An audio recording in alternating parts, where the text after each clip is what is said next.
Southern Miss loses 66-13 to the number 4 ranked team in the country, Florida State, here in Tallahassee. Jackson, Kennedy, Dima, Mixon. Here, let's talk about the defense. Coming into this game, I, myself, was not convinced that this secondary was ready for what they were fixing to see tonight. And during that first half, I know the score was 66-13, and it really got away from them at the end. And they started giving up a lot of stuff. I know that was probably because they got tired and stuff. But through that first half, man, the one-on-one balls where we all thought that Jaheim Bell and Keon Coleman, all these guys would be able to, have some production against the Southern Miss secondary. Southern Miss secondary hung in there. They played really, really well tonight. I think that's the biggest positive from tonight's game, that, this is the toughest receivers they're going to see all season, and they stuck in there really well tonight. Yeah, I would say these receivers are about as good as, in Ohio State's receivers last year, because these are incredibly talented receivers. Look, man, I'm 6'1", 187. These guys dwarfed me, and they were bigger than Southern Miss's DBs, and that didn't matter. There were tons of broken up passes. The score could have been 80 had the DBs not performed like they did.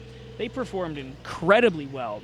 I've been a big believer of the DBs, and that may not be founded in facts. Like, Dima's a much more logical person. He's a staunch realist, which kind of complements my golden retriever nature. But Southern Miss, throughout my entire life, and Dima and I have gone to Southern Miss games our entire life. We've followed this team since we were born, pretty much. And one big thing about Southern Miss that I've always admired is the next man up mentality. So I had faith. Obviously, as an objective journalist, faith does not count for anything. But I had faith that Will Hall would patch the holes from the transfer portal, and the young guys that sat behind Eric Scott Jr., Malik Shorts, Natron Brooks, two of those names who are on active NFL rosters. Today, Natron Brooks was just promoted to the Falcons' 53-man roster. Eric Scott, taken first pick in the 6th round. The Cowboys traded the Chiefs a 5th-round pick to take him.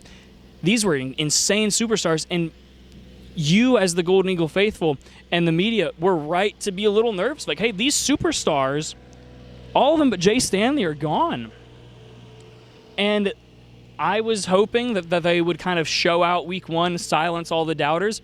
But there were only 14 pass attempts last week against Alcorn. There were 32 pass attempts tonight.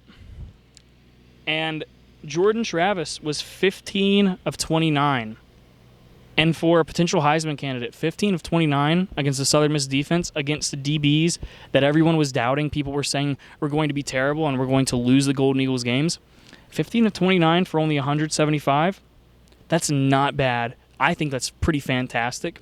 MJ Daniels looked great. He got pretty chippy, caused a penalty because he got real into it.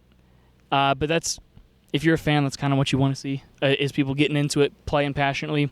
Markel McLaurin, Michael Carraway, Brendan Tolles, Jay Stanley, Dylan Lawrence. And it wasn't just the coverage, Dima.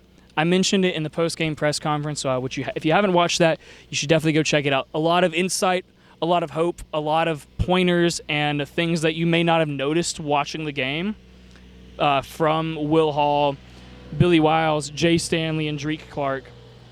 But, these guys, not only do they cover well, they tackled well. And you may say that they didn't tackle well because of all the broken tackles, but again, this is a national championship roster, and these are young guys that Southern Miss fans and the media were worried about, and that I think personally they did great, especially up against the foe, and especially in the environment in which that they played. Dima, what are your thoughts?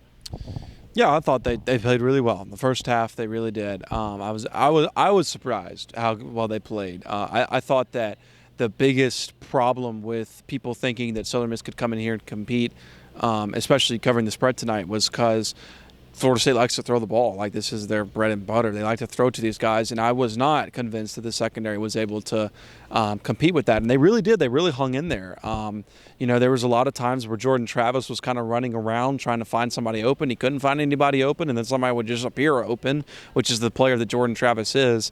But I really thought that those corners, I thought Michael Caraway Jr. and Brendan Tolles really had good games tonight. And I know that, it's hard to say that the defense had a good game when there's 66 points scored against them. But, that first few possessions, when you really have your full strength ones against their full strength ones, it wasn't easy for Florida State to score those two possessions. Like, they didn't just go right down the field and score in 30 seconds or whatever. Like, it was tough for them. They had to make it, I think it was a 9-play drive and then a 12-play drive, which I think is a win. I mean, you're going to give up yards. I think that's what Southern Miss fans realize. Southern Miss realize they're going to give up the yards, but they're not going to beat us over the top. And they really didn't. There wasn't a lot of plays tonight where they beat them over the top. There was a lot of plays tonight where they would get something in space, broken tackle, run it to the end zone, just because their speed is just so much more than Southern Miss's was. But anyway, but we're going to have a lot more of this on the post-game podcast, talking about the defense, because I do think that was one of the bigger positives from tonight. But that's Jackson Kennedy. I'm Dima Mixon. Thanks for watching.